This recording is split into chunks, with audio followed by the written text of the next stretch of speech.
신약 성경 요한복음 6장 1절로 15절 말씀 되겠습니다. 요한복음 6장 1절로 15절 말씀. 신약 성경 152면입니다. 신약 성경 152면.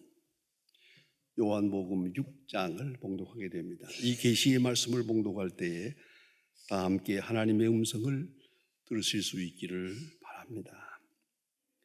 그 후에 예수께서 디베리아의 갈릴리 바다 건너편으로 가시매 큰 무리가 따르니 이는 병자들에게 행하시는 표적을 보았음이로라.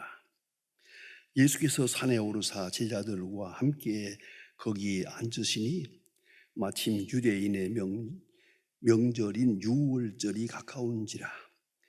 예수께서 눈을 들어 큰 무리가 자기에게 오는 것을 보시고 빌립에게 이르되 우리가 어디서 떡을 사서 이 사람들을 먹이겠느냐 하시니 이렇게 말씀하시면 친히 어떻게 하실는지 아시고 빌립을 시험하고자 하심이라. 빌립이 대답하여되 각 사람으로 조금씩 받게 할지라도 200데나리온의 떡이 부족하리이다. 제자 중 하나가 곧 그 시몬 베드로의 형제 안드레가 예수께 여짜오되 여기 한 아이가 있어 보리떡 5개와 물고기 2마리를 가지고 있나이다. 그러나 그것이 이 많은 사람에게 얼마나 되겠습나이까. 예수께서 이르시되 이 사람들로 앉게 하라 하시니 그곳에 잔디가 많은지라 사람들이 앉으니 수가 5,000쯤 되더라.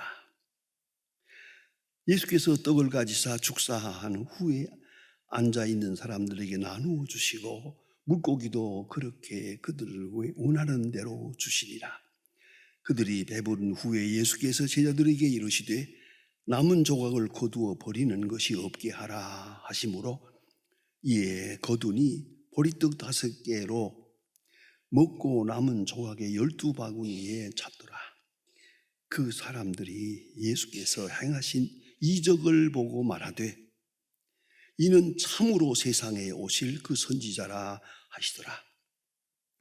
그러므로 예수께서 그들이 와서 자기를 억지로 붙들어 임금으로 삼으려는 줄 아시고 다시 혼자 산으로 떠나 가시니라. 아멘. 제가 하루에 평균 24집을 신방을 했습니다.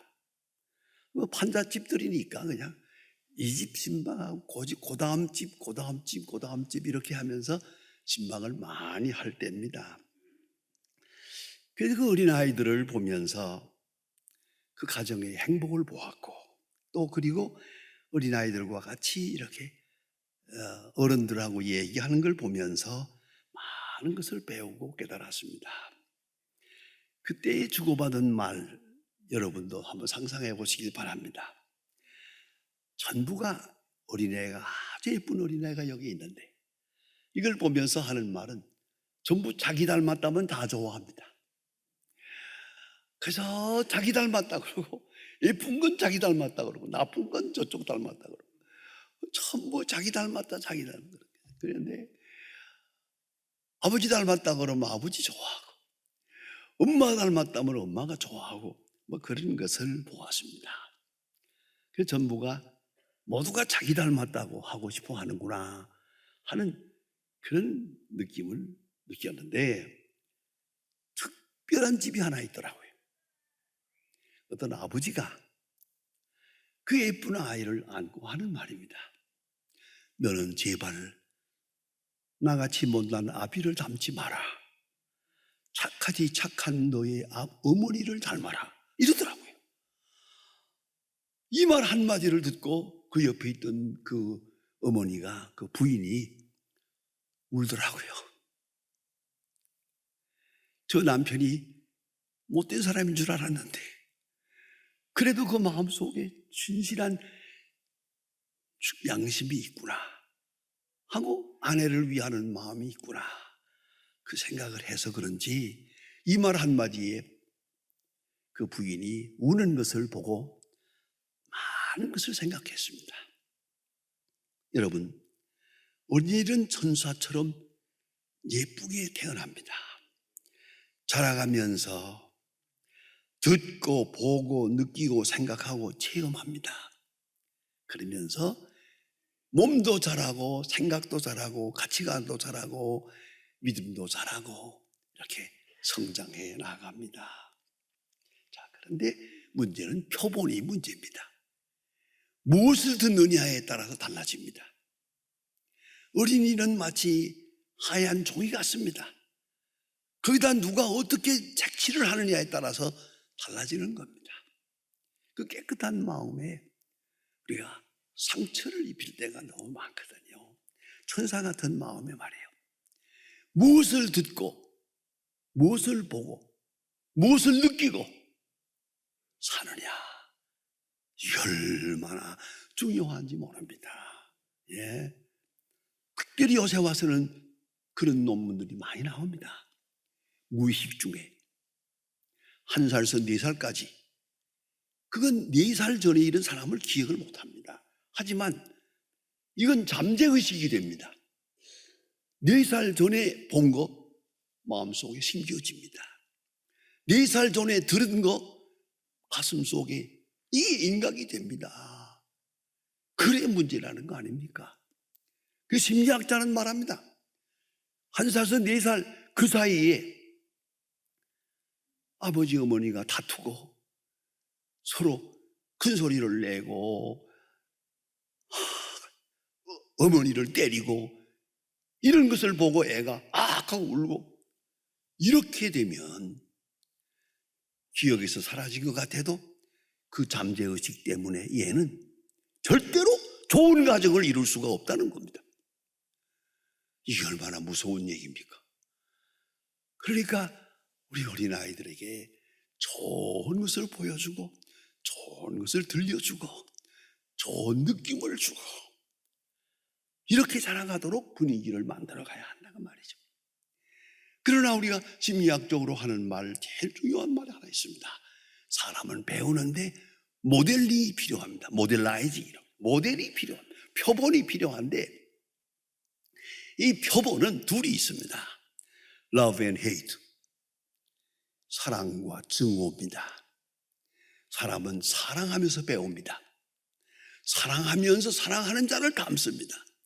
사랑하는 자를 기뻐하면서 배워갑니다. 자꾸 닮아갑니다. 나도 모르게 닮아갑니다만은 또 하나는 미워하면서 배웁니다. 미워하면서 자기도 모르게 같이 따라가고 있습니다. 잠재의식 속으로 점점 배워가고 있는 겁니다. 이래서 하나의 인격을 이루게 됩니다. 얼마나 비참한 얘기입니까? 좋은 얘기는 들은 바가 없어요. 나쁜 얘기만 들었어요. 욕설만 들었어요. 좋은 걸 본 게 없어요. 그리고 어떻게 사람이 되겠습니까? 이것이 오늘의 현실입니다. 사랑하면서 배웁니다. 아니, 미워하면서 배웁니다.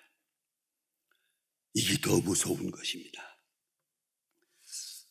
그런데 여러분, 누가 자식을 향해서 나를 닮으라 할 수 있겠습니까? 사도 바울은 그의 편지 중에서 말합니다. 내가 그리스도를 본받는 자 된 것 같이 너희는 나를 본받으라 라고 말합니다. 그리스도를 본받아야 할 것이고 또 그리스도를 본받는 것 같이 본받아야 할 것입니다. 그런데 이스라엘 사람들에게는 이 귀중한 진리를 잘 지켜가고 수호하고 있는 것이 그의 특징입니다. 마태복음 19장 13절에 잠깐 나타납니다. 예수님께서 어느 마을에 가셨을 때 어머니들이 자녀를 데리고 예수님께 나왔다. 와서 예수님 앞에 가까이 와서 뭡니까? 이스라엘 사람들의 이 전통적인 방법입니다. 저분을 보라, 저분을 존경하라, 저분을 배우라, 저분을 사랑하라. 그리고 그 어른에게, 어린아이에게 손을 얹고 복을 빌어주세요라고 간청을 하게 됩니다.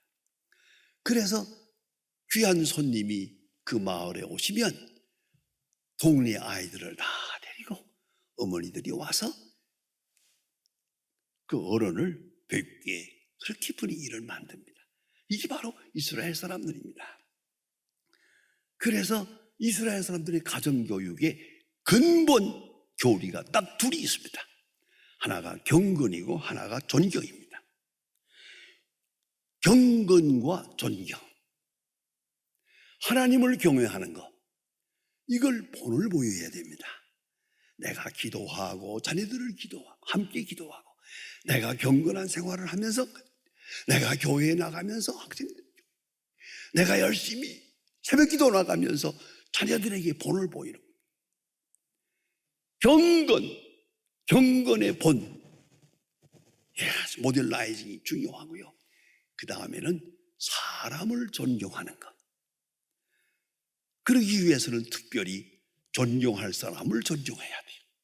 그래서 오늘 성경에 보는 잠깐 비춰지는 대로 예수님이 이 마을에 오시니까 어머니들이 애를 데리고 와서 뭐라고 했겠습니까?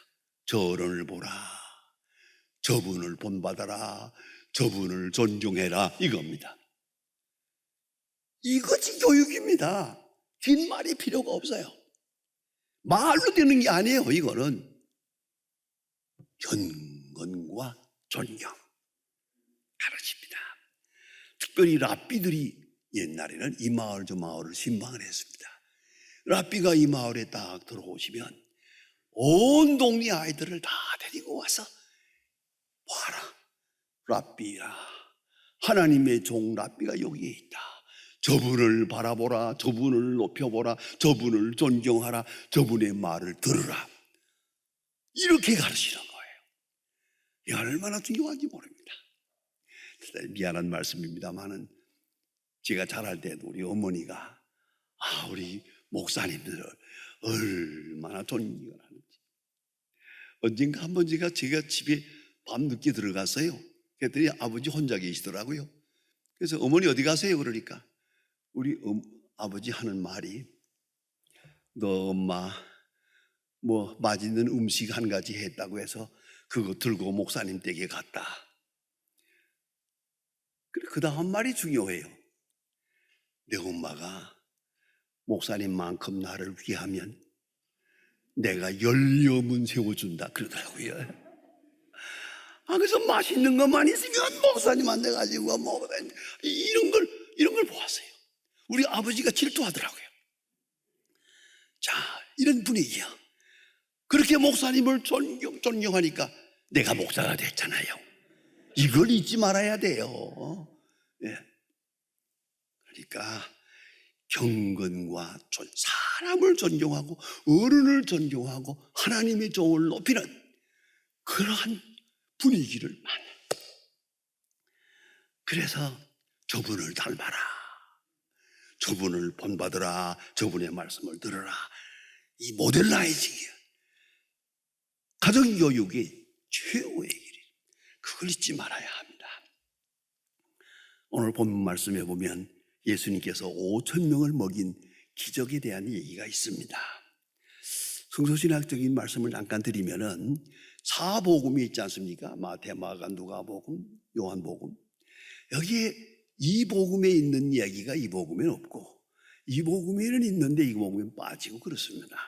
그런 게 많습니다. 그러나 5,000명을 먹인 이 이야기는 사복음에 다 있습니다. 마태복음 14장, 마가복음 6장, 누가복음 9장, 요한복음 6장. 이 중요한 사건은 네 복음이 다 기록을 하고 있습니다. 떡 5개와 물고기 2마리로 5,000명을 먹인 이야기. 그런데 이걸 조금 더 신학적으로 생각하면 재미있는 말이 여기 있습니다. 아주 재미있고, 무슨 말인고 하니 다른 데는 떡 5개와 물고기 2마리 이렇게 기록이 됩니다. 요한복음에는 보리떡하고 나옵니다. 그리고 물고기도 헬라어로 그냥 고기라는 건 익소스입니다.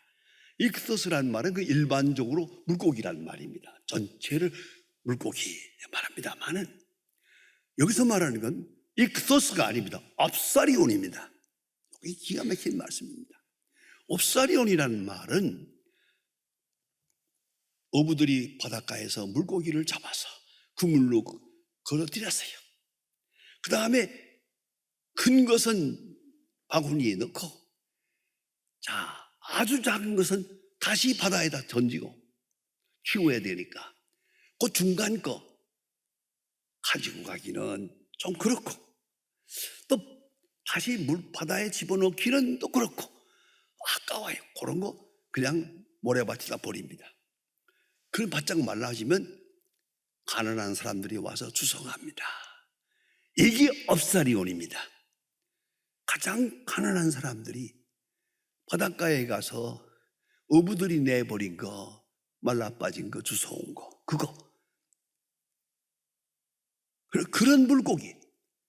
그래서 오늘 요한복음에는 떡은 보리떡이요. 가장 가난한 사람들이 먹는 거요. 물고기는 익소스가 아니고 옵사리온이다. 그거는 가장 가난한 사람들이 주워다 먹는 그거다. 그 물고기였다. 이 둘 다 가장 가난한 사람들이 가지는 이 식량이란 말이에요. 그런데 문제는 이 물고기를 어린아이가 가지고 왔어요. 어린아이가 가지고 왔다. 자, 난 생각해 봅니다. 예수님이 이때 5,000명이 모였다는데 5,000명, 이 둘에다가 5,000명이 있다면은 예수님이 말씀하실 때 몇 사람이 들었을 것 같아요? 더구나 이렇게 교회이고 이렇게 시설이 잘 되어 있습니다만은 이게 들에 나가서 하면 아무리 좋은 데 갔다 와도요, 육성으로는 300명을 들을 수가 없습니다. 그러니까 나머지 이 5,000명은 멀리서 저기 예수님이 계시구나 하는 것 생각하고 있을 뿐이지 보이지도 않아요. 들으지도 않아요. 이걸 알아야 합니다. 그러니까 여기 지금 이 어린아이와 이 어린아이를 데리고 온 어머니는 예수님에게 가까이 간 거예요. 다른 사람하고 상관없이 가까이 간 거예요. 가까이. 그래서 이 어머니가 예수님하고 같이 갔는데, 특별히 오늘 성경에서 보는 바와 같이 여자와 어린이를 제외하고 5,000명 이렇게 말합니다. 그러니까 당시에는 어린아이나 여자들을 숫자에 해지도 않았어요. 별로 많이 오지도 않았지만 세지도 않았는데 여기 수에 계산되지도 않을 정도로 소외당했는데, 그러나 예수님 맨 앞에 가 있었어요. 예수님 앞에 이 어머니와 어린아이는 있었어요. 그러다가 떡에 대한 얘기가 나오니까 안드레가, 여기 이 어린아이가 보리떡 5개와 말라빠진 물고기 2마리가 있습니다. 예수님께 드립니다. 이건 뭘 말합니까? 이 어머니는 예수님께 어린아이를 가까이 데리고 간 거예요. 가서 그게 예배요, 경배며 존경입니다. 쳐다보라, 저분이 메시아다, 저분이 랍비다, 저분이 하나님의 아들이다. 그래서 이 어린아이를 가까이 예수님 앞에 모시고 데리고 갔더니 마침내 이런 기회가 온 거예요. 예수님이 떡을 찾으시니까 이 보리떡 되지, 이 물고기 예수님께 드렸더라 이 말이에요. 이건 아마도 이 어머니와 이 어린아이의 합작입니다. 예수님께 드렸어요. 예수님이 이 2가지를 딱 손에 들으시고 보리떡 5개와 물고기 2마리를 가지시고, 성경에 보면 너무 귀한 말씀이 있어요. 유카리스테이사스, 축사하시고. 저는 궁금해요. 이 보리떡을 들고 뭐라고 기도하셨을까? 하나님이여 기적을 나타내사 5,000명을 먹이게 해주세요. 그래서 그거 같잖아요. 그건 모르겠습니다. 성경에는 기록이 없습니다. 축사하시고 감사 기도를 드렸어요. 하나님 감사합니다. 이 어린아이가 이걸 내게 주었습니다. 이 귀한 것을 내게 주었습니다. 하늘을 우러러 축사, 유카리스티사서 감사 기도입니다. 감사의 기도를 했더니 기적이 나타나서 5,000명이 모았다. 여러분, 이 얼마나 놀라운 얘기입니까? 이걸 잊지 말아야 합니다. 이 어린아이의 소박한 보리떡 5개를 손에 들고 하늘을 우러러 감사하시는 예수님의 모습을 보세요. 가장 위대한 기도는 감사 기도입니다. 가장 능력이 있는 기도도 감사의 기도입니다. 예수님, 5,000명을 앞에 놓고 떡 5동이 이거 한심한 겁니다만은, 그러나 어린아이가 자기가 먹으려고 가져왔던 것, 이걸 예수님에게 드릴 때 예수님이 받으시고 마음이 흡족해서 하늘을 우러러 감사 기도를 합니다. 그 감사 기도로 능력이 나타납니다. 여러분, 이걸 잊지 말아야 합니다. 어린아이를 주께로 인도하는 것 얼마나 중요합니까? 그리고 예수님에게 가까이 가도록, 그 5,000명 많은 사람들 중에 이 어린아이와 어머니는 예수님에 가까이 섰습니다. 가까이 가서 예수님을 보았습니다. 예수님을 우러러 보았습니다. 여기서 이 같은 놀라운 역사가 나타나게 됩니다. 어린아이를 예수님께로 인도하는 것 얼마나 중요합니까? 여러분, 자녀교육에 대한 별 도리가 없습니다. 요새 교육학이다, 육아교육이다, 난리를 치지만은 도리가 없습니다. 다 숲으로 돌아갑니다. 중요한 건 경건과 존경입니다. 하나님을 경외하는 것, 기도하는 법을 가르치고, 사람을 존경하고, 어른을 존경하고, 랍비를 존경하고, 존경이 없는 사람은 인격이 무너진 사람인 걸 잊지 말아야 합니다. 오늘 본문에 나타난 이 사건은 계시적 사건입니다. 이 갈릴리 언덕에 있었던 사건이지만 5,000명 앞에 있는 귀한 사건이요. 요한복음 6장에서는 이것은 성찬식이다, 이것은 커다란 성찬식이라, 그렇게 요한복음 6장은 설명하고 있습니다. 여기에 하나님의 아들의 능력이 나타나고 있고, 하나님의 말씀이 있고, 하나님의 말씀과 우리와의 관계가 어떠한 것을 잘 설명해 주고 있습니다. 큰 기적은 작은 예물을 통해서 이루어집니다. 정성된 예물, 어린아이가 드린 그 예물, 작은 것. 그러나 주님은 이것을 받으시고 하늘을 우러러 감사의 기도를 할 때 여기 기적이 나타납니다. 오늘도 작은 것을 손에 들고 감사의 기도를 할 때 거기에 기적이 있는 것입니다. 즐겨 드리는 예물, 감사함으로 드리는 예물, 거기에 기적이 있습니다. 어린이를 주께로 인도한 이 어머니의 마음 얼마나 귀중한지 모릅니다. 그리고 주님 앞에 가까이 가서 예수님을 쳐다보게 하셨습니다. 그리고 예수님 앞에 자기에게 있던 소중한 것을 예수님께 즐겨 드렸습니다.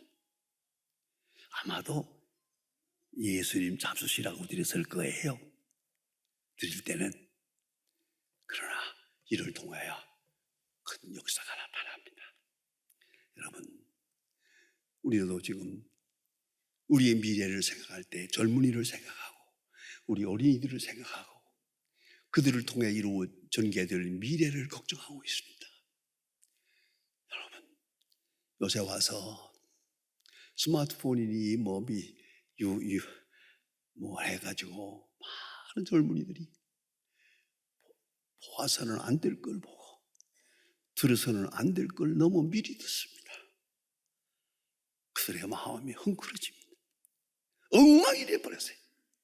그 심령이 엉망이 되어버렸어요. 깨끗한 마음. 이제 무엇으로 이걸 막을 수 있겠습니까?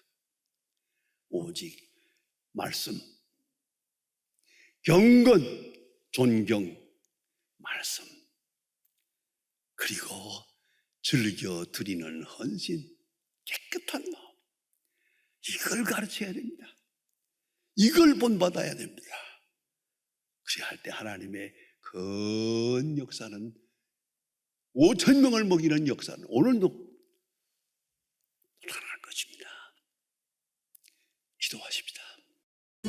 이 프로그램은 CTS 방송가족의 사랑과 후원으로 제작되었습니다. 후원전화 02-6333-1003번, ARS 060-808-1004번으로 전화주세요.